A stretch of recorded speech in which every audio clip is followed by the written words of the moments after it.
Hello everyone, I'm Bradford Ambrose and welcome to another edition of the Breeze Sports Center. Of course, joining me is Wayne Epps Jr. and Chase Kiddy, sports editors at the Breeze. And you may notice that we are in a different location this episode. We are actually outside Bridgeford Stadium, and Chase is going to explain why. Yeah, news came out the last couple days that football practice is actually being closed to the general media. You can access a few players with specific permissions, but we don't have that right now. So we're outside of Bridgeford Stadium, and it's probably because Coach Matthews may want to ride his team a little harder, may keep him a little more focused without the media walking around after last week's loss and with the season finale coming up against ODU this weekend. Yeah, definitely, and especially we're going to talk about football now. This past weekend against Villanova, Chase, you and I went up there. It was a rough game. It was hard to watch at times. The offense seemed out of sync for pretty much the entire first half, and towards the end of the game they started to get out of sync again, pushed back in the shadow of their own goalpost late in the fourth quarter during a comeback effort. The defense looked really good at times. You know, they would come up with back-to-back sacks on a memorable drive, but then, you know, they just let the big play happen too, and, you know, they ended up letting Villanova score 35 points. It was highly heralded as the best run game against the best run defense, but it looked like only one showed up on Saturday. Yeah, and 35-20 loss did not bode well with that 5-hour trip home. No, it did not.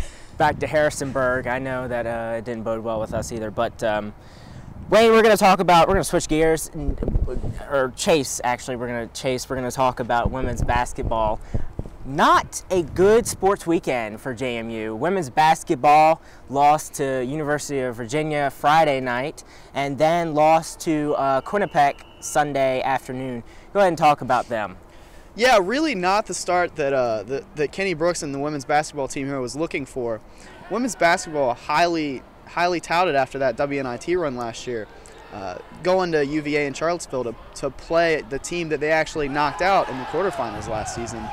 But UVA really beat up on them pretty bad. It looked like Nikki Newman got in some early foul trouble. They had Toya Jiggets, a 5'10" forward, playing the 5 spot, which whenever you have something like that, it's very easy to expose the lack of depth at the big spot that this team might be facing this year.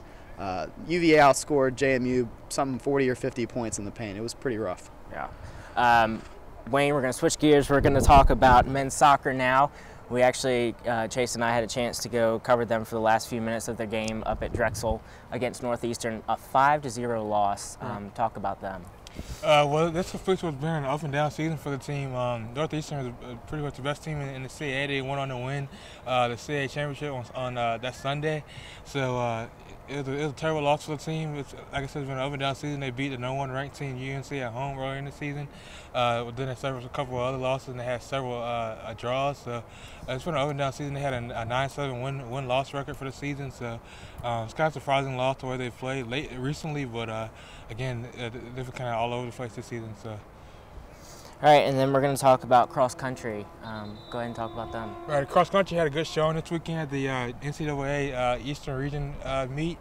The team finished 6th overall out of 37 universities, and Katie Harmon, runner, she finished 14th overall out of over 200 runners. So we had a really great showing. Coming up soon, we're going to have another NCAA meet coming up at the end of the season. So look out for the team to show out well for that. And also, Katie Harmon earned the All-Region honors from the NCAA too. So it was a really good showing by the team this weekend. All right, and we're going to close the show by talking about football this weekend. They play Old Dominion.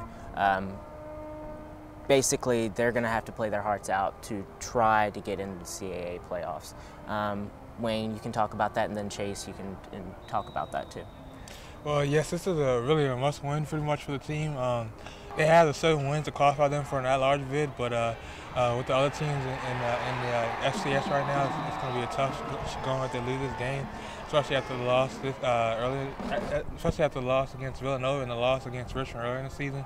It's going to be tough for them, so they really need to win this game. It still might be tough even if they win this game, so it's going to be a tough waiting game to see what happens after this game this weekend. Yeah, Wayne mentioned the difficult bubble situation that JMU will be facing. Half the CAA actually stands to qualify for the playoffs at that 7-win threshold.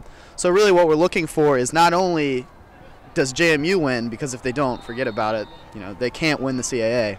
But if they do, you have to look at New Hampshire, Villanova, and Richmond and what those teams do too. If New Hampshire loses, that opens the door to a bunch of different what-if situations based on Sagarin ratings and who beat who and all kinds of different records. But the starting point is you have to beat ODU, see what New Hampshire does, and you can go from there. Right.